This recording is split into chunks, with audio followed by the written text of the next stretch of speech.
Good afternoon for most of you, I think, and thank you for coming to this Emergency Response Technology Cafe webinar. Our presenter for today is Jan Makros, who is with the main Me Teen Science Cafes and is the PI on a NSF grant that focuses on teaching teens about emergency response technology. So I'm going to turn this over to her. I'll be advancing the slides, but Jan was going to share the story of this project, and we want to have a discussion about your interests and what kind of topics you think you might be interested in presenting under this umbrella. Jan? Okay, thanks, Michelle. Well, a lot of us are in the midst of natural disasters right now, like blizzards here in the Northeast, and increasingly, of course, there are a lot of weather-related disasters: fires, floods, hurricanes, blizzards, and more.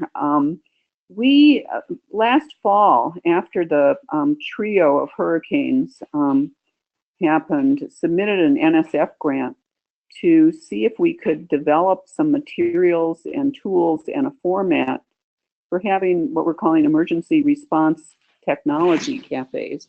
And really what we wanted to do is focus on, in the beginning, on the hurricanes and try to figure out what kids could do and using STEM to understand those disasters and to figure out ways of helping or mitigating them.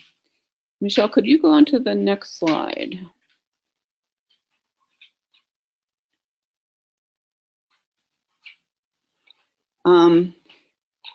So we got the award, and at that point we knew when we first submitted there was only Harvey, and then afterwards, of course, there were two more hurricanes, and after that there were a lot of wildfires and mudslides and so forth. And we understood that responding to these disasters takes a lot of technology. In particular, it takes using sensors, and it takes a lot of communications technology. And it seemed like a really good opportunity to introduce kids to that kind of technology. Next slide, if you can.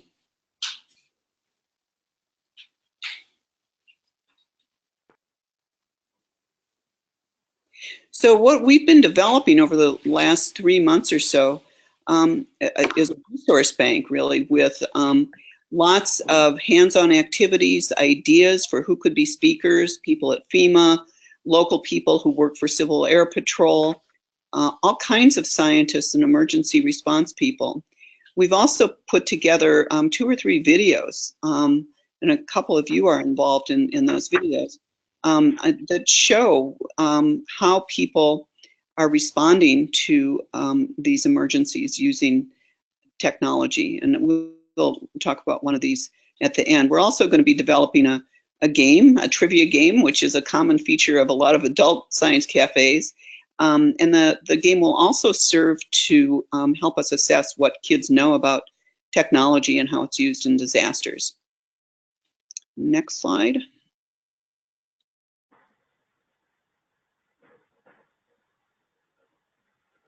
And of course, I already mentioned this, that extreme weather seems to be occurring more and more often. Climate change relates to it. And we want to empower kids. They need to know that there are careers they can have, pathways they can take in STEM to address these situations.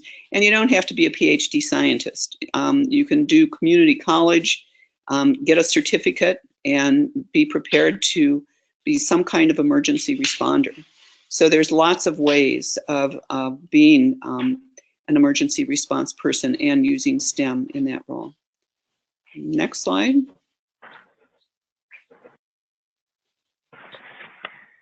Yeah, I think I already said that, so let's go on to the next one. And so it's Maine Math and Science Alliance is doing this in conjunction with Teen Science Cafe Network, and you are a very important partner in this. What we said to NSF is that we'd have about 20 cafes on this theme, and that people in the network would make use of any of our resources, any of the resources they have, would contribute any resources that they have to the resource bank, which might just mean adding a link to the speaker that you used or his or her institution. But we're hoping that in the fall, even in the spring, that there might be some cafes on this theme. Should we just, we've already had 2 cafes on this, and one Michelle was telling us about that she had last night with the people at Los Alamos National Lab that involved responding, their emergency response to all kinds of disasters, some of which are, you don't really know what the disaster is. You want to say a sentence or two about that one, Michelle? You're on mute.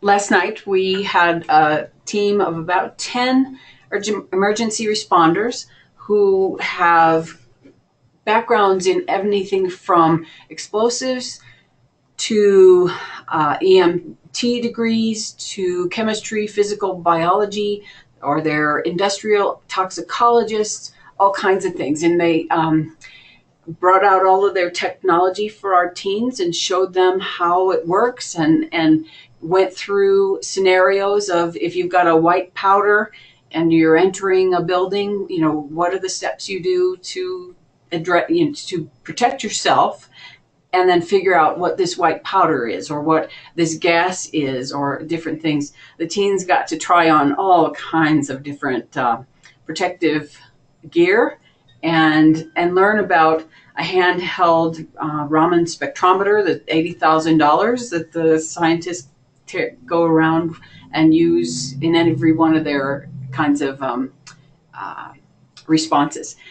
So it was the key part for this event, I think, that really hit home for the teens was these are active jobs. They are not desk jobs. There's desk job work included in it, but they're really out and about solving problems on a daily basis. The second piece was each of the scientists talked about their backgrounds, and they were extremely diverse. And the number one thing they had in common was that they had many pathways in, and they didn't have to go to university for half of their life in order to be able to do these exciting careers. The teens were very excited about an alternative to long times in college just to be a scientist or an engineer. So it was a great event last night. Yeah, that's exciting. And we're doing a repeat of one that we first did a couple months ago. And it involves this guy who is a drone specialist and also a pilot who has mapped the damage caused by Hurricane Sandy. And he is with the Civil Air Patrol. But now he's gotten into drones, and he's using drones to map whatever has happened and then try to figure out and stitch those photos together digitally and figure out where to go in and start doing the relief efforts. So, and he's bringing small drones that are called quadcopters, and kids will put them together and they'll have small cameras on them, and they'll get to fly them in the cafeteria. So we're looking forward to that. I hope I don't get hit by one. So, okay, next slide.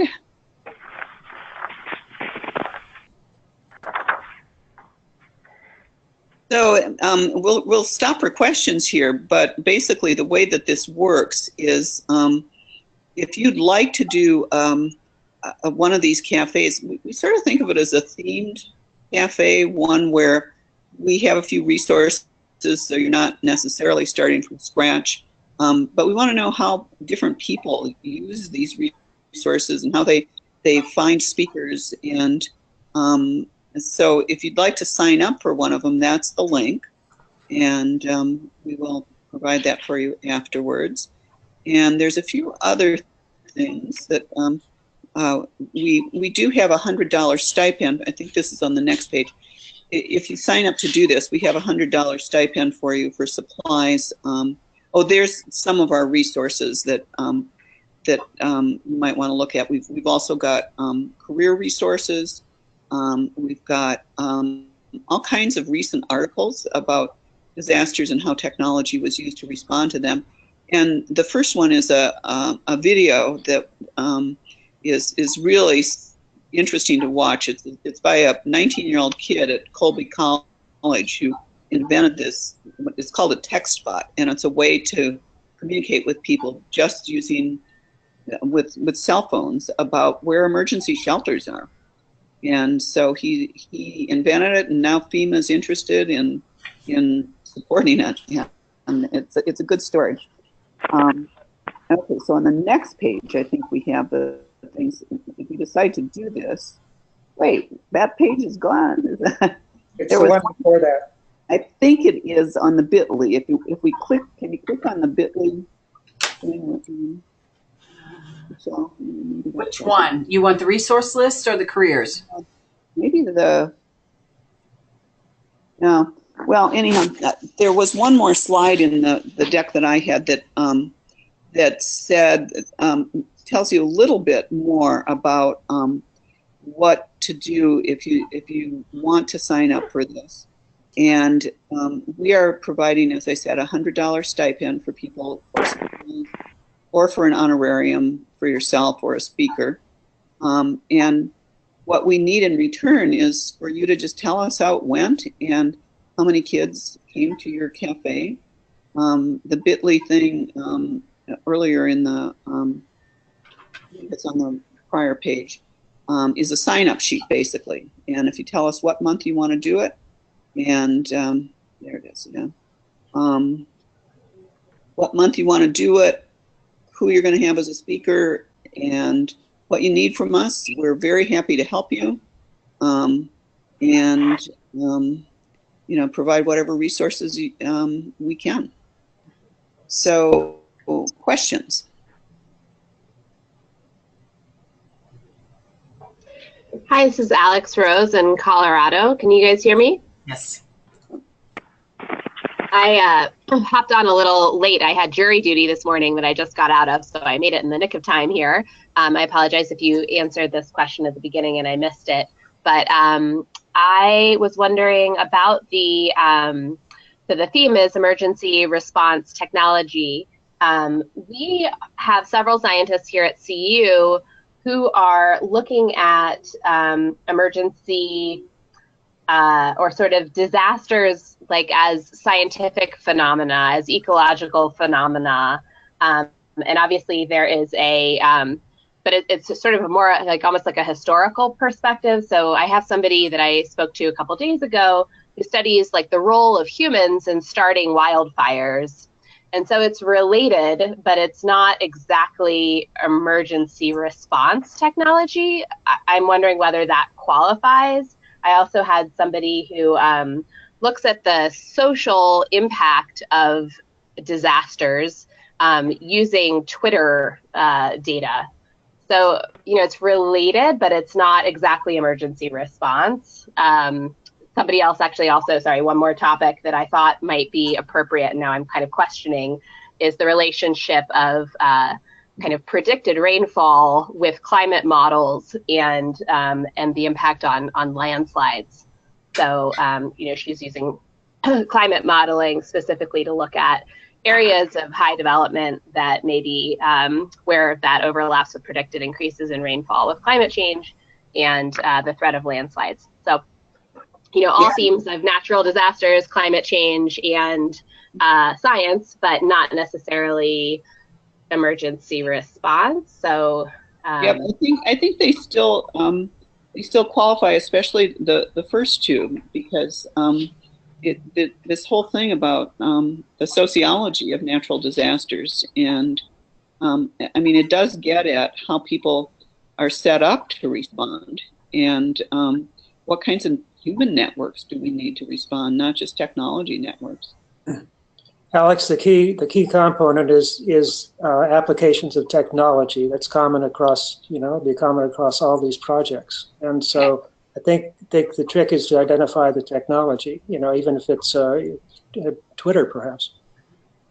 Right, and the very complicated, computer programming and data visualization that they're designing to analyze Twitter. Like that seems like that's the technology piece with that one in my mind.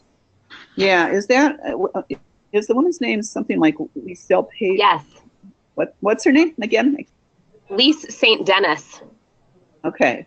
And yeah, there's been a lot, I think, that she's done with all kinds of how communication networks and how Facebook and Twitter are used in all kinds of disasters. Right, yeah. And there's a whole group of people. And sometimes this is known as civic tech, for helping people. And we think it's going to interest a lot of kids. I have one more question, and then I'll let somebody else take over. That was just about the documentation for the NSF. Do you guys have, survey instruments that you would like us to deliver, or is that something that we would have to design? You don't have to design it. We have, as I said at the beginning, we're developing this little trivia game, which will probably have about 8 or 10 cards on it. It's sort of like worst case scenarios. Like if this happens, would you do this, or this? And it's a game for kids to play, but we think that if they respond to it, then we could collect that data. And we haven't gotten very far with that, but you do know at minimum we'd like you to just collect the numbers and the ages approximately and gender of the kids who are at the cafe. Okay. That's great. Yeah, we're asking people to also do a cool cafe and submit it to the website. Sounds good. I think we're like 8 for 8 this year with our cool cafes. So. Oh. So Judith Diamond has a comment. So can you hear me? I can hear you. Okay. Well, we did something sort of related that was fun. We had a book that students read that had to do with disasters. It was a fiction story, but we set up the whole convocation center and had a lot of different activities. And like one of them was that people had to get in line because they had to apply for insurance and that kind of thing to take care of their house, or not insurance, but through the provisions for this national disaster, for somebody to come in and assess their damage, etc. I mean, there were lots of different activities which I can find to share, which I think are related to this. Plus, we're doing something, I think, related, and hopefully this would qualify. I'm having for my adult cafe, and then I want to go on to have a teen cafe on tornadoes. And we have a new professor on campus that has done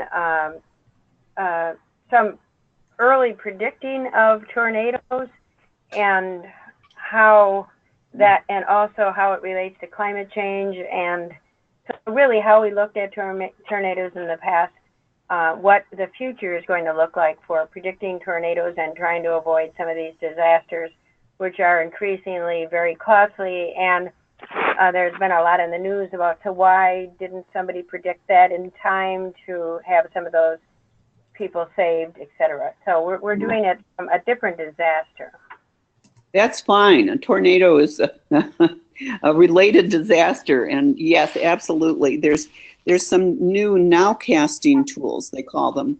It's technology that's used to hone in on the area where the tornado will hit. So that it's not as big of a cone where everybody goes under the warning, but it's much more focused. And I think that would be really interesting to hear about that. Thank you. So we had a couple questions. One was, what's the timeline for this project? Yes, and pretty much that's right. By November 2018, we could possibly go a little bit later, but we need to wrap up the project by the end of December, and so we need a month to put everything together. So if the cafes can be done by the end of November, that would be ideal.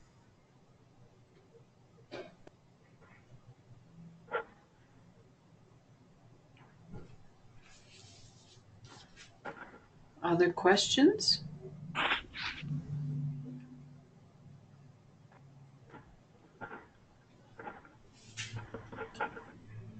Okay, so here's another tornado question, or was that Anne who talked before? That was Michelle. I asked if there were more questions. Yeah, but I mean, Anne in the chat has something about the GIS work and mapping tools. Yes, absolutely. And you can have 2 cafes. That would be absolutely fine. So that's Teresa that is in Albuquerque, and Anne is doing the tornadoes and GIS work. They've done that in Maine, Anne, and I think it was a big hit with the kids to be able to do the GIS work. So it's we're looking at a broad spectrum of technology, and that includes any kind of mapping, modeling, analysis and such things, as well as drones and other kinds of gizmos that people are using to gather data. It's a broad area. Yeah. Okay, well, we are hoping that that people will sign up and contact us and look at some of the resources that are on the slides, because we've already got quite a collection, and I think that'll stimulate more ideas. And so we're looking forward to hearing from you. How will we be able to access the presentation? I will put it in our resources within the next hour. And so there will be a link to it. And if it's small enough, which I actually think it is, I will actually email it to everyone that was on this call right after. It's a pretty small file. Thank you. You're welcome. Thank you for joining us. And if there are no further questions, I think we all have plenty of other work to do. Thank you. Thanks for joining us, and we look forward to working with you on this project. And maybe not have natural disasters. Thanks. Okay. Okay. So Michelle, we're set in terms of getting this out to people? Yeah, I think so.